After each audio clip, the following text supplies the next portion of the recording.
Yo, what's going on? This is Guitar Man Max here, and it has been a while. I know, I should be more consistent, but I have recorded some videos, and I wasn't satisfied with them, so I'm back recording again.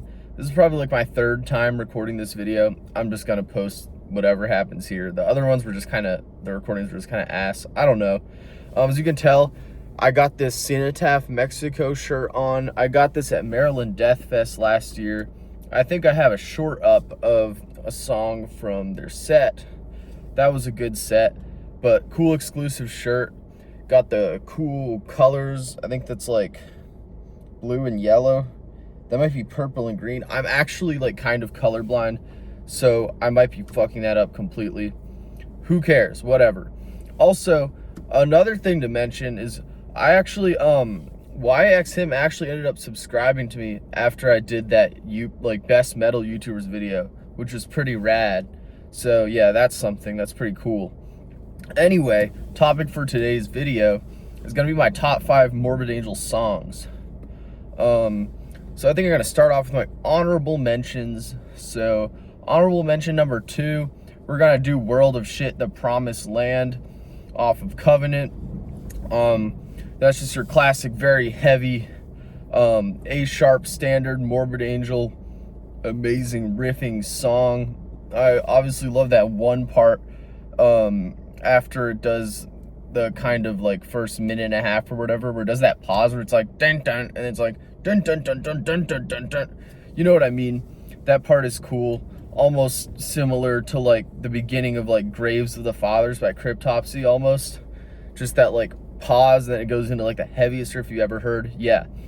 Honorable mention number 1, we're going from 2 to 1, like ascending order or whatever. So like 7 to 6, I guess. I don't know. 6, 7. Yeah.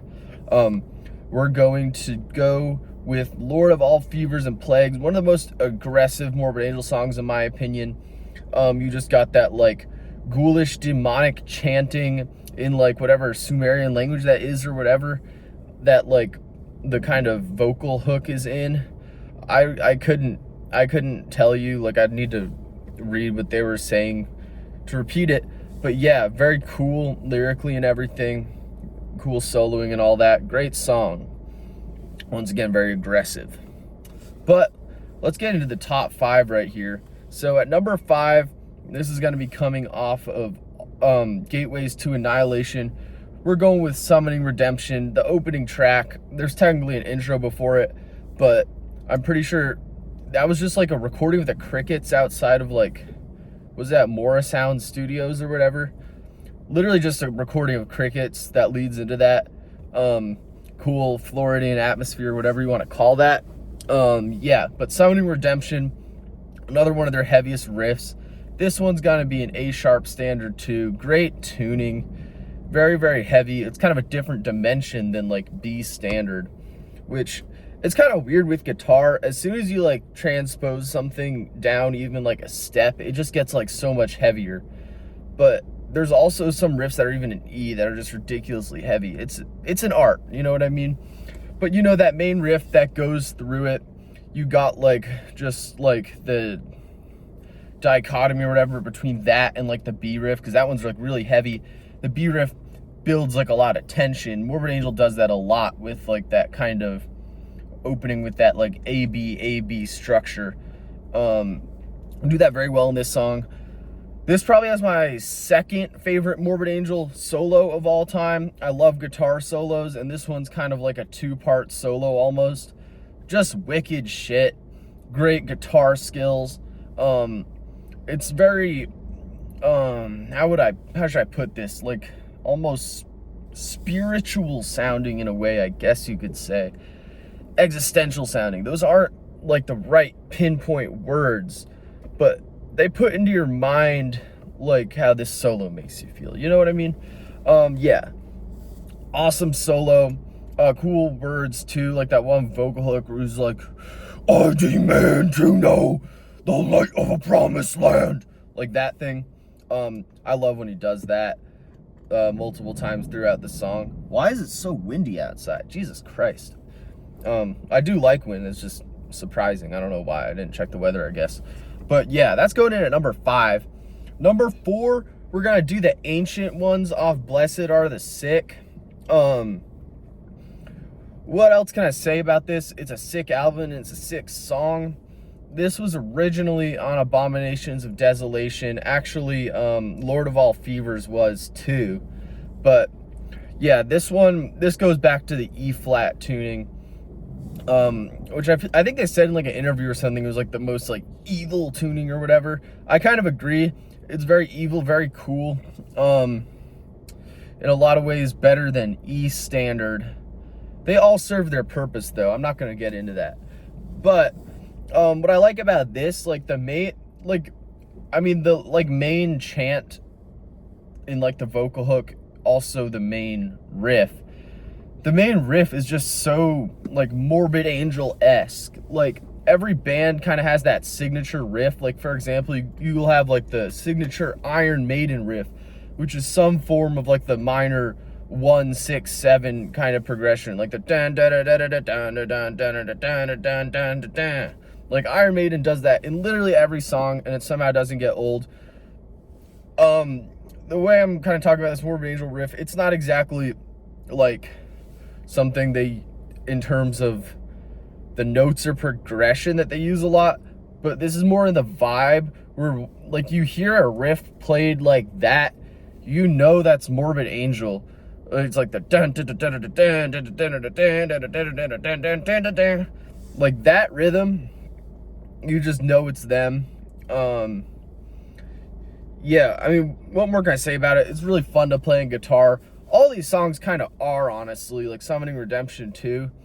Like as a guitarist, I guess the songs that are most fun to play on guitar are gonna be some of the best, even not as guitarist. Also, peep this. I've been getting back into the gym recently. Hopefully I don't quit this time, because side rant, somehow both times I've like returned to the gym in January, like I've somehow gotten sick like a week in for multiple days and like just start like dying, and then I just get off schedule, get busy, quit again. But I just got off a spring break, went a few times, got pretty swollen, all that, you know. We're doing pretty decent. Got to get my numbers back up. I've been setting some goals. Luckily, back in quarantine and shit, just when I was like actually in puberty, I was working out so much that I feel like I built like a decent basis for my frame and stuff, and kind of learned how to do a lot of stuff right. So returning's not that hard. I'm only sore like the first like couple of weeks sort of. So that's gonna be fun. Maybe I'll post some like updates on here once I start getting my 1 rep maxes back up. Maybe I'll post that on here just to have like another thing holding me accountable. That's really off topic though. So at number 3, we're gonna go with Suffocation off of Altars. Yeah, intro riff, one of their best riffs, and then the riff after that where it just goes into that like double time blast beat. Something with Morbid Angel, I always like see with the riffs is how the riff will really blend in with the drums, to where you're not even thinking about the notes themselves and really just thinking about the sound overall, which is something that they do that I really like. And they do that especially in that riff. And then that one, I guess not breakdown thing, but where it kind of slows down into just that like pummeling riff where it's like, almost like that one riff off of, was that in Despondent Souls by Immolation? Just where it's like, they just go into that one just super catchy, really heavy riff. They do that here, I want to say like maybe a third of the way through, like 30 or 40% of the way through the song. That ties the whole thing together. As you can see with a lot of the bands I like, they're always doing some cool shit with the structure.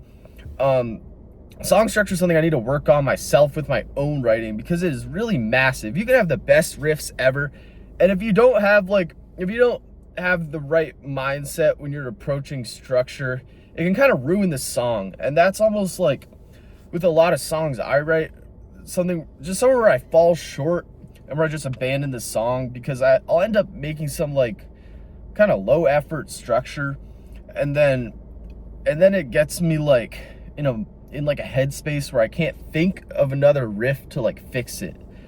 But when I listen to bands like this, it helps with that. And the structure on this song is really good. That's another part of why I like it. But let's get into number 2 now. And at number 2, we're going with Invocation of the Continual One off of Formulas. Might be my favorite Morbid Angel album. I don't know.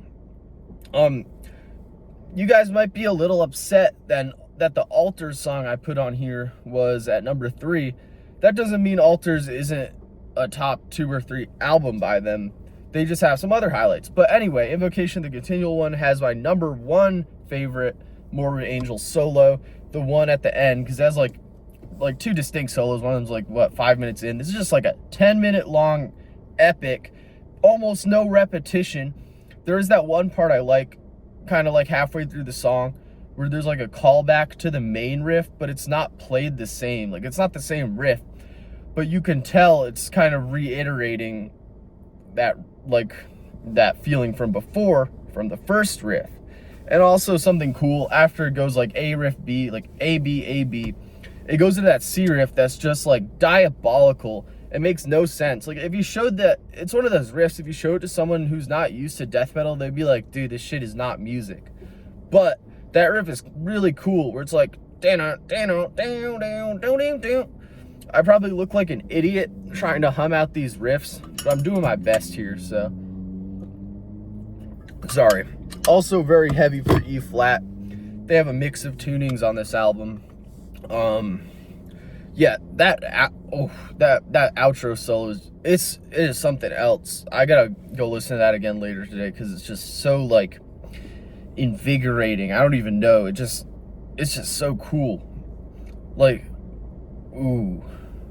I'm getting like horny thinking about that riff. Anyway, the intro kind of lead thing is also really cool. A lot of what Morbid Angel does on their later albums is just this, like I kind of said before, Summoning Redemption, this really like spiritual almost sound that it like grabs your soul somehow. Like, while the earlier albums were more just like straight up aggressive and just like straight demonic shit, the later ones really do more of that, like almost like cosmic, just like metaphysical feel. I don't even know.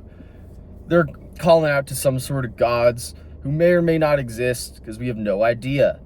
But yeah, you got to give Invocation of the Continual One a listen if you haven't already, because it's one of the best songs ever created. And another one of the best songs ever created, coming in at number 1, drum roll please, this is coming to Angel of Disease. Probably one of the first, if not the first, Morbid Angel song I ever heard.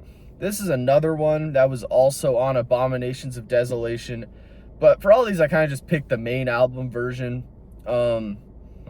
Yeah, it's just like I like it a little better. I think all their different vocal eras are pretty equal to me, including the Abominations era. Who was on vocals? The Nocturnus dude. His name is escaping me. I'm like horrible with names, like really, but I think all 3 of them are amazing. But yeah, so where was I? Angel of Disease coming in at number 1. Again, they have this they start with that kind of like A-B riff kind of structure. And in this one, it's more like it starts with the fast riff, and then the second, like the B riff that builds the tension, is like a slower, more like doom and gloomy kind of thing. Where it's like the dun dun dun dun dun dun dun dun dun dun dun. Okay, I promise to stop like looking like an idiot humming out those riffs, but I gotta do it sometimes. I don't have a guitar with me. But yeah, anyway, this one has a good solo too. Not as standout of a solo as, say, like Summoning Redemption or Invocation of the Continual One, but still a great solo. And what really ties this whole thing together for me is where it has like the break in the song, and then you go get like the hat that's like when it restarts, the hat's like and then it goes back into the main riff. It's like dun dun dun dun dun dun dun. Yeah, that part of the song, like when they were like writing it, like they know you're waiting for that moment when that main riff just kicks back in after all like the feedback and stuff. they're just kind of like edging you there. That's another one of those just like structural techniques that just like fills you with just like complete ecstasy when that comes back. You know what I mean? This song, I guess a lot of their earlier songs kind of feel like this, especially kind of like the faster ones. It just feels like you're being chased through some sort of dark chasm by a group of like demons and ghouls or whatever the fuck. Feels like you're in a chapel of ghouls, you could say. But yeah, just a banger of a song. I mean, if you're new to death metal and haven't heard this song, it's a must listen. One of the greatest songs of all time, in my humble opinion. And yeah, that's gonna conclude the video for today. I usually get like really off topic. I didn't get quite too off topic in this video because we haven't hit the 20-minute mark. We're at about 16. But anyway, do whatever you need to do to spread the channel and spread this video. You gotta like, you gotta sub, you gotta smash the bell, you gotta leave a comment, you gotta leave a love comment, hate comment, anything, because all publicity is good publicity. Share it if you would like. Even drop a dislike if you didn't enjoy. I know YouTube hid the dislike button and that was sad. Hopefully I'm not getting any dislikes, but if you got any constructive criticism, let me know down below. But that's gonna do it. I'll see y'all later.